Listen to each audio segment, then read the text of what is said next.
माघ के महीने में गुप्त नवरात्रि के अवसर पर यहाँ पर पूजा अर्चना की जा रही है। आप देख रहे होंगे कि एक बड़ा पंडाल बनाया गया है। इस पंडाल में यज्ञ कुंड बनाए गए हैं और चारों दिशाओं में अगर आप देख रहे होंगे तो यहाँ पर कलश रखे गए हैं। कलश का एक अपने आप में अलग महत्व होता है। मैं ये भी बताना चाहूँगा कि यहाँ पर बड़े पैमाने पे हर राज्य से बड़े-बड़े विद्वान और पंडित आए हुए हैं।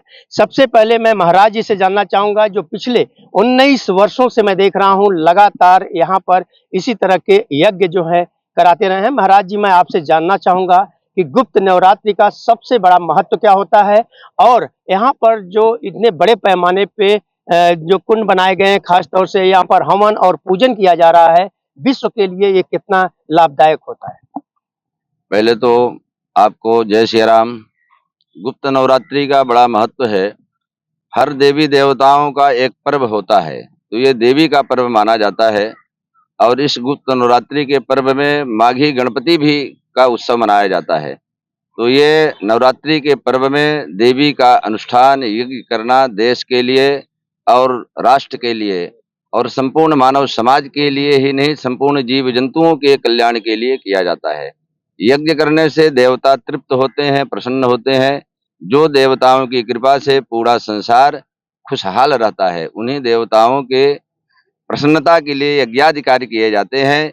यज्ञादि में जो धुआं निकलता है, इस धुआं से हजारों प्रकार के जो नेगेटिव वायरस होते हैं, जो हमारे आपके शरीर के लिए, समाज के लिए नुकसानप्रद होते हैं, उनका सबका हनन होता है, वो सब नष्ट हो जाते हैं। ये एक देव कल्याण का कार्य है। यज्ञ आदि कर्म करने से, यज्ञ कर्म केवल ब्राह्मणों का ही कर्म है, क्योंकि ये तप का कर्म है। ये हमारी पुरानी प्राचीन परंपरा है और उसी परंपरा के अनुसार आज के समय में भी ब्राह्मण देवता तप करके यज्ञ को संपन्न करते हैं और राष्ट्र का कल्याण होता है, भक्तों का कल्याण होता है, संपूर्ण जीवों का कल्याण होता है यज्ञाधिकारियों से। यही इसकी महिमा है।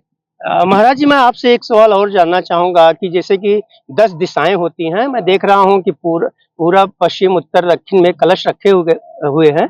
इसके महत्व के बारे में हमारे दर्शकों को बताएँ। कलश की एक अपनी महिमा है। कलश के अंदर जो जल होता है, जल के स्वामी भगवान वरुण जी होते हैं और भगवान वरुण जी जो हैं लक्ष्मी जी के पिता हैं।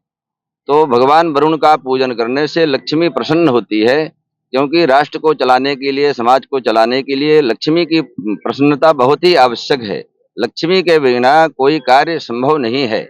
तो इसलिए कलश की एक अपनी महिमा है। कलश में जल का पूजन होता है और जल का पूजन करने से माता लक्ष्मी प्रसन्न होती है। तो यज्ञ कुंड जो बनाए गए हैं, यज्ञ कुंड में जो लोग हवन करने आते हैं, उनके लिए क्या चीज महत्व रखा जाता है? यज्ञ कुंड में जो भक्तगण हवन करने के लिए आते हैं, तो उनका जो भक्त जिस कामना से आता है, अगर कोई किसी को शारीरिक पीड़ा है, किसी को मानसिक पीड़ा है, किसी भी प्रकार की पीड़ा है, अगर वो हवन कर लेता है, तो हवन करने से देवता प्रसन्न होते हैं और उसका कल्याण करते हैं, उसकी पीड़ा का हरण करते हैं। इसकी महिमा है। आपने देखा कि यहाँ पर हवन किया जा रहा है, आरती की जा रही है, जिसके बारे में महाराज जी ने बताया। मैं आपको बताना चाहूंगा कि जैसे कि महाराज जी ने बताया कि जो यहाँ पर पूजा और अर्चना करते हैं, यज्ञ करते हैं और इस तरह की आरती करते हैं, इससे जो होता है उनकी हर समस्याओं का निदान हो जाता है और उनकी ऊपर कोई अगर समस्याएं रहती हैं तो वह दूर हो जाती हैं। तो आप देख रहे होंगे कि यहाँ पर कपूर जला करके माता रानी की जो प्रतिमा की स्थापना की गई है, उनकी आरती और पूजा अर्चना किया जा रहा है। एक कलश रखा गया है, कलश के ऊपर जो है माता रानी की प्रतिमा विशेष रूप से वहां पर पीछे रखी गई है। और वहीं पर आपको मैं बताना चाहूंगा कि ये अपने आप में कितना महत्व है, इसके बारे में महाराज जी ने बताई है। और आप देख रहे होंगे कि यहाँ पे आरती इस समय चल रही है। तो इसी तरह से विश्व कल्याण के लिए अगर अन्य राज्यों में और जगहों पे इसी तरह से गुप्त नवरात्रि जो माघ के महीने में आती है, इसमें अगर पूजा अर्चना किया जाए तो देश का ही नहीं बल्कि पूरे विश्व का कल्याण होता है। एनडीटीवी न्यूज के लिए कैमरामैन बालक साथ हरीश तिवारी।